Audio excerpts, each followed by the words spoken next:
may i-consider nato nga temple sa Ginoo. So, sa inyo na temple sa inyo na una sa temple. So, atong basahon, manalihod ko sa 1 Corinthians 6:19 to 20. Atong di ba ko kung sa kinabuhi sa usa ka speaker? Alam mo kay no? Ang kinabuhi sa speaker ang audience. Kay kung audience ato, wala kay sorted diri, okay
The other way,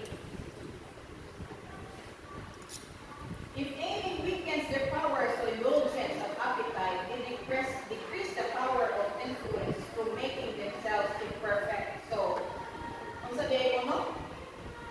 Indulgence, ako nang ibasa sa akong pangitaan o meaning ng indulgence, pagpakuyang sa akong pagkaon.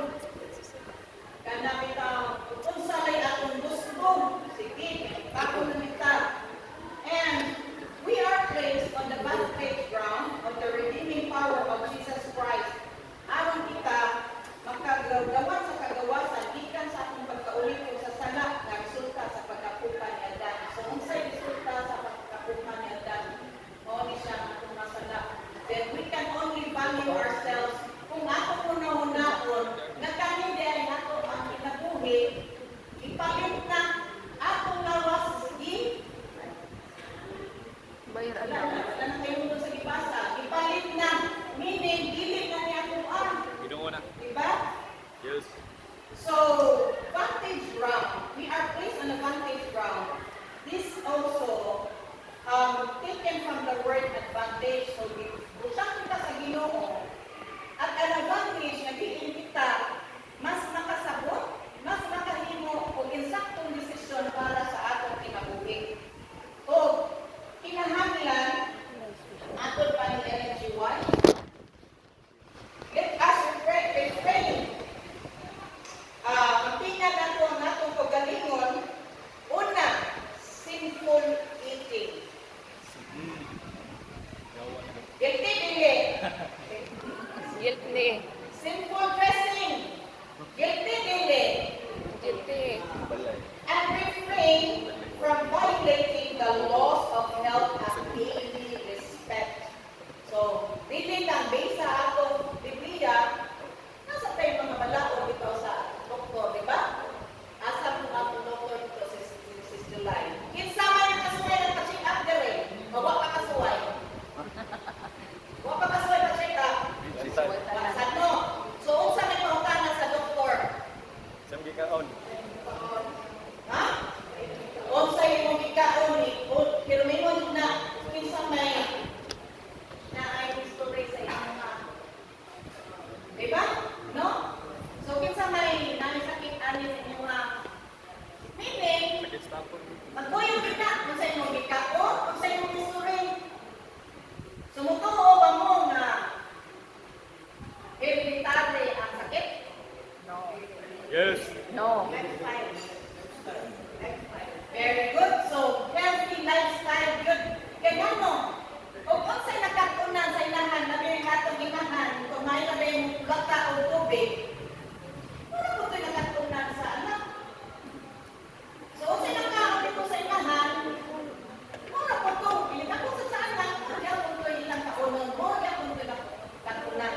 So, kami, kaya nagtubo kami na sa akong mama, nagikan kita sa bukid, mabuti naman mo sila, pagkaon dito so na-use yung may pupuntan. Lami man yung gayo ang manok, pero usbo na ko, no? Ang manok, ipaluto na doon na steak ka makamuluto, o lamig ba? Ang baka, ipaluto na steak ka makamuluto, lamig ba? Walay lamig no? So, asa ni matter? Pagluto. Correct. So, mindset na. Kung nag-iingon, mindset ba? Mindset. So, pag nangutan, kalagating ko kabilang utan. Nga lamig, akong mama, kaya ko tuluto utan. So, sa may mabintan na sugo, ikaw mo important. Una, mabintan na to. Ikaw ba? Wala na lang kami kayo. Pero sa may pagkaon na sa mga sa isang baw na sila, kaya di ka mauluto. Pero karon kung gusto kita mo indulge, ato king gamiton ang punto sa Ginoo sama sa gibasa kaganina ni Brother Charles Ombre. Na ato kung gusto na Genesis. Sa Genesis 1:29, ako na ipabasa sa group 4. 1:29. Og mingon. Di. Wala pa. Basa. Og mingon ang Dios, tan-awa gihatagan ko kamo sa tanan nga baliti, nga nakahatag og binhi, nga naa sa ibabaw sa nawong sa tibuok sa yuta, og sa tanan nga kahoy nga may bunga sa kahoy nga naghatag og binhi, aron alang kaninyo kini mahimong kalanon.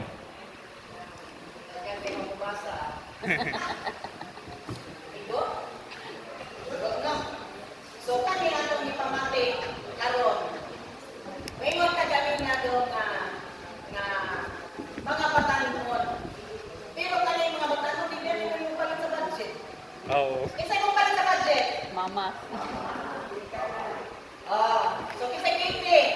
mama. Kita ginikanan. So, mo na siya na ato kita tagani nga meron mo na dili mo kaon ang mga anak-anak.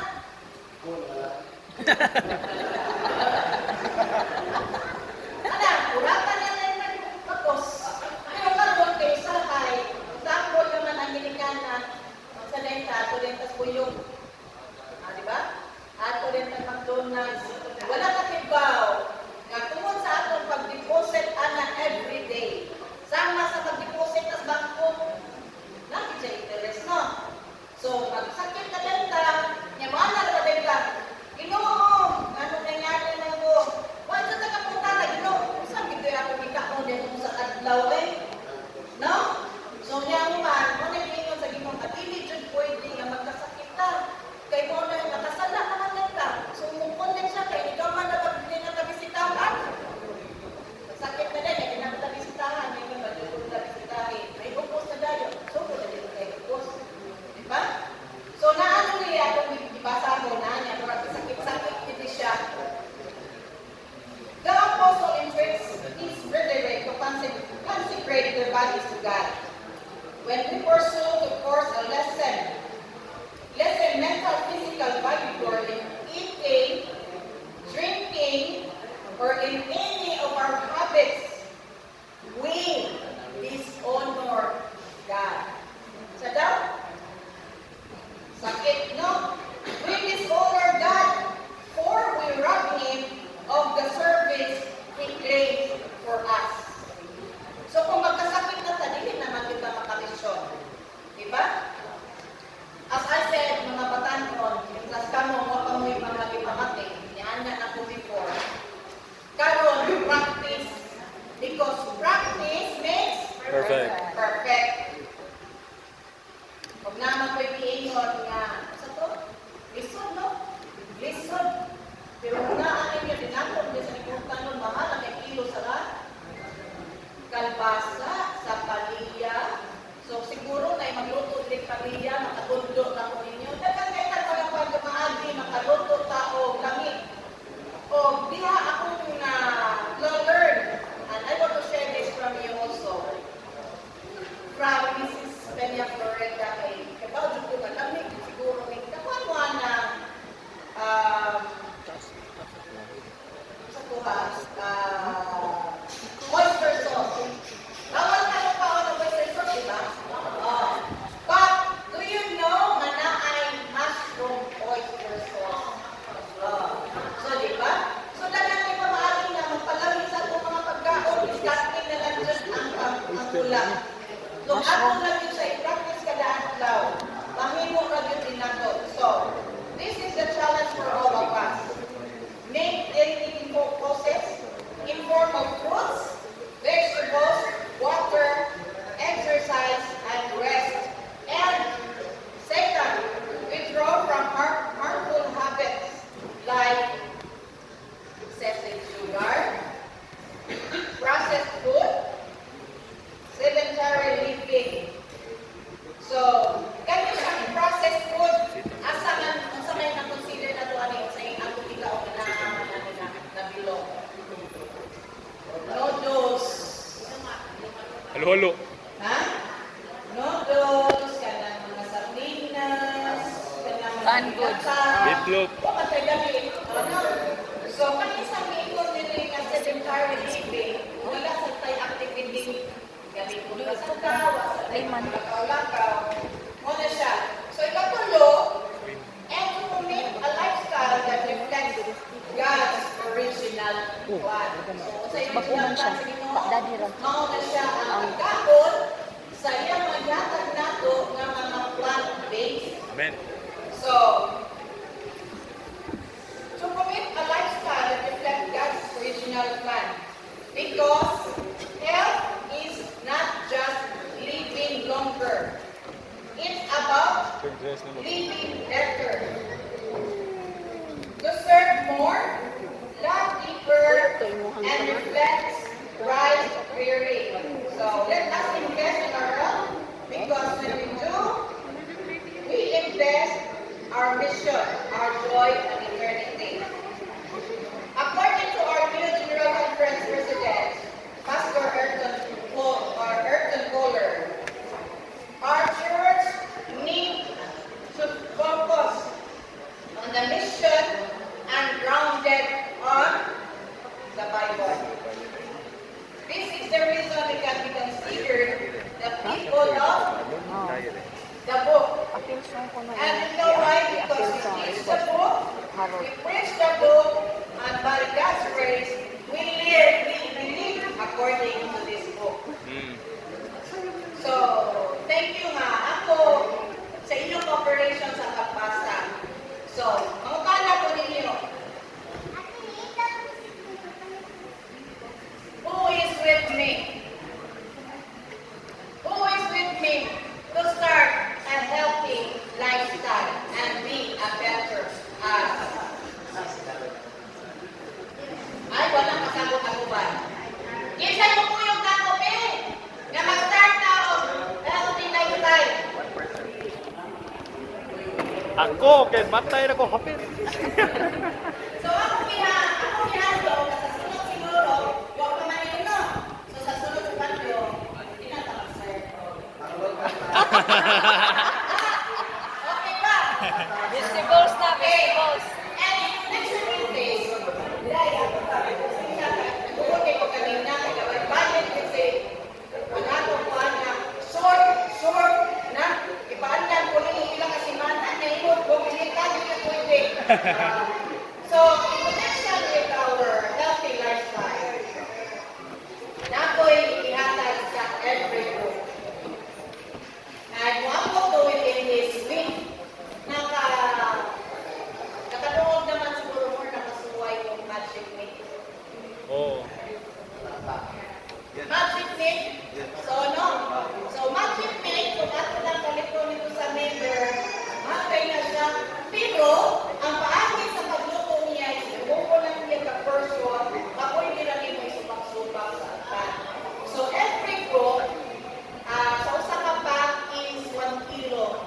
So, siguro by Wednesday, ako is i-distribute. Kung sa to inyong i-assign sa inyong grupo, mag-present, mawin yung kaagi sa pagluto sa magic meal. So, next na po Sabat, lahat na po yung grupo, mausad ni ang pagluto sa magic meal. So, kagandang pamahagi na maka-practice na niya na. Kung hindi namin ka makalim mo ang gluten, di ba? So, kinsay ka ba mo yung mga gluten? Gagawin mo na lang natin pinipin.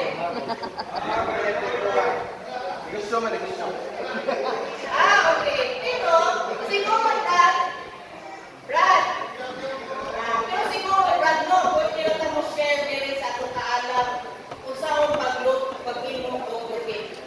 No? So, maybe one of this week, siguro, kay Nutrition Month, ako siguro, hindi kahapon, kay Kali, ako, giingat ko sa taga-Ulama Church, sa payments nila na, pwede ba daw tutulog nila, pagluto. So, natong di pa na nato rin mo, so, si Bradley, dyan, kaya siya man anak may hanas. So, ako man yun, siguro, I can provide the flour, pag tubig. The flour, kung sa yakin na po gamiton, and pwede ka mag-practice kung saan na pag-imo na manamin ang atong pagkaon kay ano. May paluto na itong pagkaon sa di ka mamuluto, gani? So, naaalagyan sa itong pagkalimon ang pag-practice. So, muna yung akong ingon nga, ang pag-ibig man, pag mag-ibig man, May paraan, pag ayaw, may dahilan. okay, good morning and Amen.